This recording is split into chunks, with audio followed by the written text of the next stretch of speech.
Olá a todas e todos, dependendo da hora que você venha assistir esse vídeo, bom dia, boa tarde ou boa noite. Eu me chamo Juan Moraes, sou doutorando no programa de pós-graduação em História da Universidade Federal Fluminense, sou membro do grupo Núcleo de Dimensões do Medievo, Translatitude da UF, e também membro do grupo de estudos sobre Britânia, Irlanda, Ilhas do Arquipélago Norte, na Antiguidade do Medievo recém-criado Ínsule. E o tema da minha comunicação de hoje, gente, com vocês, vai ser tentar desdobrar e destrinchar um pouco os aspectos que eu venho desenvolvendo na minha atual pesquisa de doutorado, especificamente sobre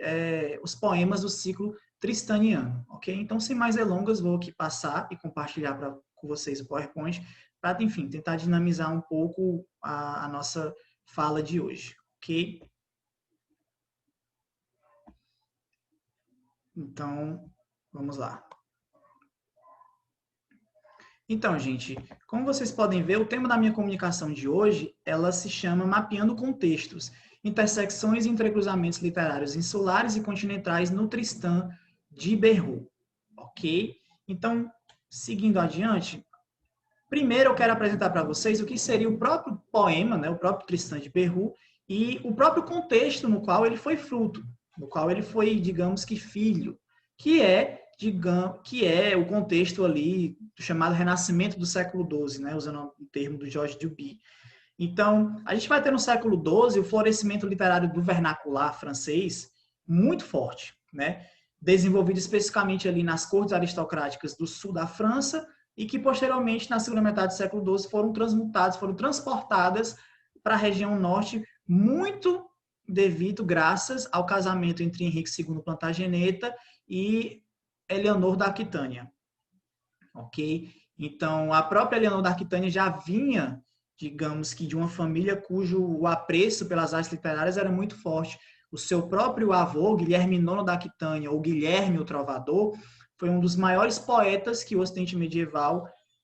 já conheceu, desenvolvendo e inaugurando todo um tipo de produção literária específica, a chamada lírica provençal, no sul da França, que com o casamento de Eleanor, ela foi transportada para a região norte, especificamente no que a gente chamava à época de o Ducado da Aquitânia, ok? Que pegava ali da região noroeste da França até a região sudoeste, uma parte considerável do território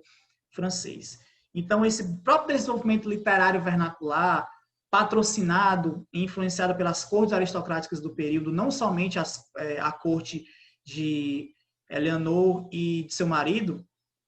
a gente vai ter um reconhecimento e um florescimento muito forte desses aspectos. E a principal manifestação desse desenvolvimento vernacular em francês antigo vai ser um gênero que, segundo Paul Zumthor, é a maior novidade estética literária e estrutural do século XII, que é o chamado romance medieval. O romance medieval ele vai surgir no século XII como uma nova forma de fazer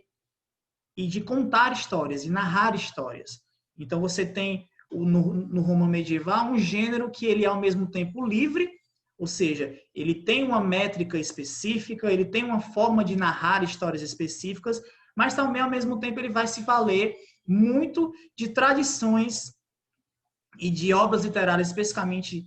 de poetas latinos, por exemplo, como é o caso de Ovídio, para, enfim, dotar a sua própria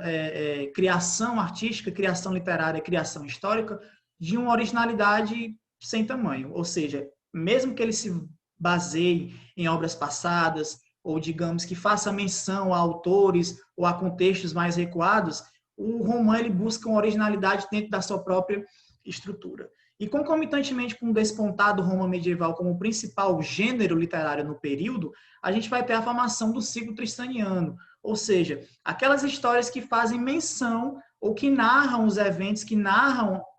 os episódios que, enfim, se referem à lenda de Tristão e Isolda, né? Eu acho que vocês já devam ter ouvido falar minimamente sobre uma das maiores histórias de amor da literatura mundial e especificamente aqui da literatura medieval, que é a história de Tristão e Isolda. A história de um amor maldito, a história de um amor proibido e de um amor fatal. Um outro aspecto interessante a mencionar para com vocês, só mesmo para pontuar, é a própria dúvida, a própria ideia em torno da figura de Berrou, que tradicionalmente a gente atribui a sua figura como o autor deste poema. Vocês podem ver aqui no canto direito o primeiro fólio do manuscrito, do único manuscrito no qual o poema de Berru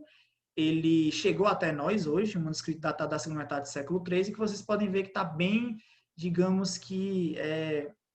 prejudicado, né? Enfim, afetado pelas intempéries temporais. Então, um aspecto interessante é porque a autoria do poema de Tristão, que a gente, digamos que atribui a Berru, ela é ainda hoje discutida. Seria o poema que contém cerca de 4.500 versos, fruto da mente, do esforço criativo de um ou de vários autores, ok? Porque quando a gente tem uma leitura mais cuidadosa sobre o poema, a gente vai ver que, enfim, existem inconsistências, existem interpolações no decorrer da obra que suscitam essa dúvida de que esse poema não teria sido composto por apenas um indivíduo. Seria uma obra de dois ou mais indivíduos, né, escritos coletivamente ao longo do tempo. Mas, enfim, eu acho que isso não vem ao caso, não é um tema central da minha obra de hoje, porque eu quero pontuar especificamente os aspectos que eu citei logo no meu título. E para finalizar aqui essa primeira parte, seria também perceber a própria força da oralidade, da tradição oral, na composição do poema de Berru, mas não somente do poema de Berru, em toda a literatura vernacular medieval, em que a gente vai ter uma forte presença do substrato da oralidade, porque a gente deve compreender literatura como uma noção que só pode ser definida historicamente. Ou seja, as formas e o conteúdo das narrativas elas vão mudando de acordo com a época e de acordo com a sociedade na qual elas são frutos, nas quais elas são frutos, ok? Então, a presença da oralidade medieval na própria literatura do período faz cor ao que o Michel Zancke, por exemplo, chama de literaturas medievais. Por mais que a Idade Média em torno, a produção vernacular medieval, ela tenha chegado até nós, ela tenha sobrevivido por meio da escrita, a gente não pode ignorar o importante papel que a oralidade teve na construção dessas características, ok? Seguindo adiante, a gente vai ter também, para, enfim, tensionar o nosso debate, o próprio contexto alto-medieval irlandês, ou seja, eu vou sair de um contexto específico, a França da Idade Média Central do século XII, do século XIII, e vou recuar um pouco mais no tempo para falar para vocês sobre a Irlanda medieval. E faço isso porque um dos aspectos mais interessantes para a gente tentar perceber as obras tristanianas, no caso, é tensionar que sempre elas fazem menção ou que elas são frutos de uma tradição oral que vão, enfim, tomar emprestado aspectos, motivos, narrativas, temas e estruturas que a gente já vai conhecer na literatura alto-medieval irlandesa. E é importante citar isso porque quanto melhor e quanto mais a gente tensionar o estudo da Irlanda medieval para além das lentes cristãs ou o que a gente chama, que a gente conhece sobre o paradigma de patrício, ou seja, de pensar a Idade Média irlandesa como apenas fruto do seu processo de cristianização, é melhor a gente tensionar as relações que a Irlanda teve com seus próprios vizinhos, ok? Não é porque a Irlanda não teve, por exemplo, uma presença colonial, uma presença de domínio militar do Império Romano, que ela vai, digamos que, estar apartada do tipo de desenvolvimento cultural, social que a gente conheceu no Ocidente continental. É óbvio que ela vai guardar suas características específicas, mas o fluxo de ideias, o fluxo de culturas existiu. Ok? Então, a gente vai ter, por exemplo, em volta ali do finalzinho do século VI, começo do século VII, o desenvolvimento de uma literatura vernacular, escrita em irlandês antigo, porque até então o latim, enquanto língua dominante das obras produzidas na ilha da Irlanda, ela vai começar a se mesclar, ou seja, as obras vão começar a ser escritas em irlandês antigo, tomando como base o alfabeto latino. A gente vai ter início aos primeiros documentos produzidos na ilha da Irlanda em irlandês antigo e também latim, que seriam os textos iberno-latinos, mas também a gente vai ter um grande núcleo de narrativas escritas somente em irlandês antigo, que seriam, no caso, o desenvolvimento de obras literárias escritas em vernacular mais antigo da Europa Ocidental. Ou seja, o núcleo narrativo, o núcleo literário de histórias que a literatura medieval irlandesa possui, ele é o maior em termos de fôlego, em termos de número, em termos de quantidade, e também é o mais antigo, sendo que a gente pode rastrear algumas obras até mais ou menos ali o começo do século VI, para vocês terem uma ideia. E a divisão principal, tradicional, da segunda metade do século XIX até a primeira metade do século XX, digamos que optou-se por dividir a literatura medieval de acordo com seus temas. Então, a gente tem um ciclo mitológico, o ciclo de Úster, o ciclo feniano e o ciclo dos reis. Cada um desses ciclos vão, digamos que, se preocupar em contar histórias ou episódios com temáticas bem delimitadas, bem específicas. O ciclo mitológico vai se envolver de contar histórias que envolvam um passado místico da ilha, que envolvam o processo de povoamento da própria ilha da Irlanda, figuras sobrenaturais, seres fantásticos, deuses. O ciclo de Úster é considerado como o ciclo dos heróis, das grandes narrativas épicas. O ciclo feniano seria aquele ciclo mais lírico, mais poético. E o ciclo dos reis seria basicamente aquele que se daria em torno de contar as principais histórias, os principais fatos, as principais conquistas dos reis irlandeses, ok? Tudo isso para a gente seguir adiante. Então, um dos temas principais da minha pesquisa de doutorado e da minha atual comunicação hoje, no caso, é tentar perceber a presença irlandesa na lenda tristaniana. E como eu vou tomar isso como ponto de partida no poema de Beru, no caso? Porque a gente vai ter personagens no poema de Beru, como é o caso da própria Isolda, de sua mãe e de seu tio, o Morholt, são todos eles irlandeses. Isolda, desde cedo, foi criada como uma princesa, educada nas mais várias artes poéticas, literárias, que inclusive tinham domínio do latim, tinham domínio do francês, tinham domínio do próprio irlandês. Também foi educada por sua mãe nas artes medicinais, ou seja, a gente vê aqui a presença muito forte da ligação da mulher, do feminino com a terra, o cultivo das ervas medicinais. A gente vai ter também na figura do Morholt um dos exemplos de guerreiros que tradicionalmente são contados, seus feitos são contados em narrativas, por exemplo, do ciclo de Úster. E, para além desses três aspectos, a gente vai ter outros, como, por exemplo, a presença de uma poção do amor na lenda tristaniana, que vai encontrar paralelos em outras narrativas da literatura medieval irlandesa. A gente vai ter a própria construção da figura de Tristão enquanto um cavaleiro ideal, baseado aqui nos exemplos do amor cortês medieval, mas que também a gente encontra paralelos com os próprios Fiannas, que seriam guerreiros medievais que teriam suas histórias narradas ali no ciclo feniano, para que, além de guerreiros, também seriam, digamos que, indivíduos versados nas mais artes nobres do conhecimento, como a música, como a poesia. A gente vai ter a Floresta do Morroá, na lenda de Tristão e Isolda, que é um local no qual Tristão foge com Isolda após terem o seu relacionamento descoberto, enfim, como um local idílico, porque na Idade Média os espaços importam, os espaços são importantes, então a figura da floresta, do pomar, do bosque é o local idílico onde os amantes podem, enfim, viver seu amor em paz sem serem, digamos que, perseguidos ou julgados pela sociedade no qual vivem. E nós temos talvez o principal ponto que ligue Tristão e Isolda com as outras narrativas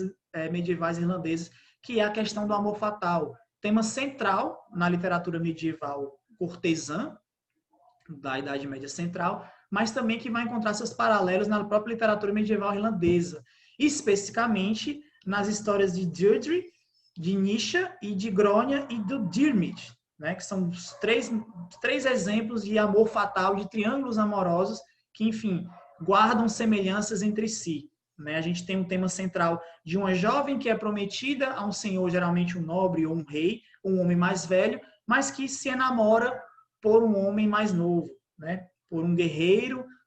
também, enfim, nobre, aristocrático, de várias e várias virtudes. Então, esses três pontos paralelos são importantes para a gente pensar. Então, por mais que a gente possa visualizar isso como meras evidências ou características circunstanciais, talvez o que seja interessante a gente pensar é como os romances cortês medievais, eles vão, digamos que, manter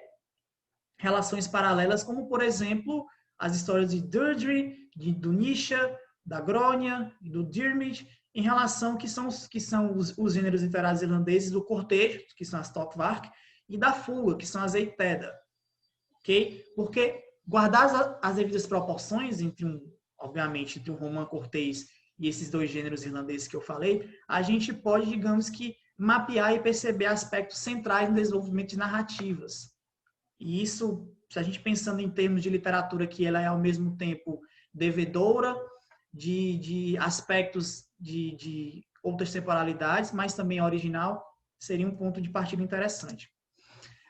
Outra questão interessante a citar seria que essa abordagem comparativa ela não é novidade. O primeiro estudo de fôlego para tentar recensear e mapear essa presença irlandesa, essa presença celta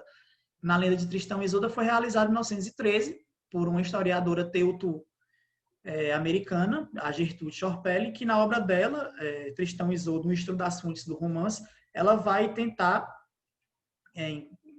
boa parte graças ao estudo de manuscritos irlandeses, tentar mapear e tentar, digamos que, buscar semelhanças e raízes ancestrais da lenda nessa literatura medieval irlandesa ali do século VII até o século IX, mais ou menos. Um outro exemplo mais recente é a própria obra,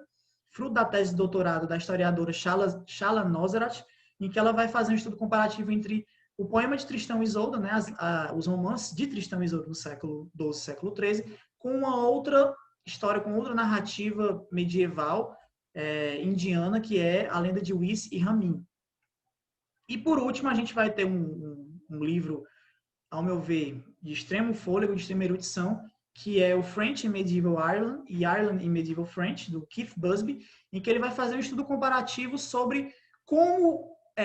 obras francófonas, obras francesas, foram escritas na própria Irlanda medieval e como a própria Irlanda medieval ela era percebida, ela era representada nas obras francesas, né? Especificamente nas obras literárias no Ocidente medieval. Então, são 3 estudos comparativos, cada um em períodos, enfim, totalmente específicos, mas que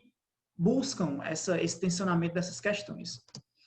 Por último, para encerrar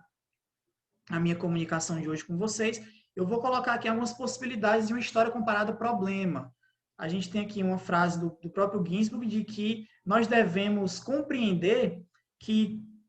todo o conhecimento ou ponto de vista que uma sociedade ela produz sobre si, ela é ao mesmo tempo parcial e seletivo. E que a gente só pode, digamos que, observar esse processo de construção de determinados aspectos se a gente tensionar a documentação e perceber as relações de força que tensionaram e que permitiram para que essa imagem total fosse construída. Então, o meu principal objetivo aqui é perceber sob uma perspectiva sincrônica, ou seja, sob uma perspectiva de contexto, como as obras medievais irlandesas elas foram produzidas em seu tempo e ao decorrer do tempo, ou seja, a perspectiva diacrônica, numa ideia de processo, e como o papel central da literatura irlandesa, de certa forma, impactou a produção de obras literárias vernaculares em francês antigo, especificamente no meu caso do poema de Tristão de Berrou. Ou seja, é tentar mapear e tentar perceber permanências em meio a quadros de mudança. E jogando a principal, digamos que pergunta que está norteando a minha pesquisa atualmente, que seria qual o papel da cultura e das narrativas automedievais irlandesas na produção vernacular francesa dos séculos XII e do século XIII. Então, em linhas gerais, se a gente tomar em vista que é sempre importante estudarmos qualquer sociedade histórica, qualquer desenvolvimento histórico na perspectiva de contexto, na perspectiva sincrônica, mas também na perspectiva de processo, na perspectiva diacrônica, é que eu estou tentando tensionar e mapear e estabelecer as possibilidades de uma história comparada entre o tipo de literatura que era produzido na França da Idade Média Central, que em algum momento readaptou, ressignificou para uma sociedade já plenamente cristianizadas narrativas com cunho pagão, por exemplo, que faziam menção a um passado mais distante, a uma temporalidade mais destacada e a um contexto mais específico, como era o caso da Irlanda Celta, como era um caso de um contexto insular estritamente bem estabelecido. Por último, aqui tem alguns links úteis para vocês terem, enfim, acesso ao meu e-mail, o meu perfil da Academia Conteúdo, onde eu coloco as minhas produções. E no mais, se você chegou até aqui, eu agradeço pela sua paciência e espero ter contribuído de alguma forma para suscitar curiosidades e debates. Ok? Então, agradeço a todas e todos e até uma próxima. Muito obrigado.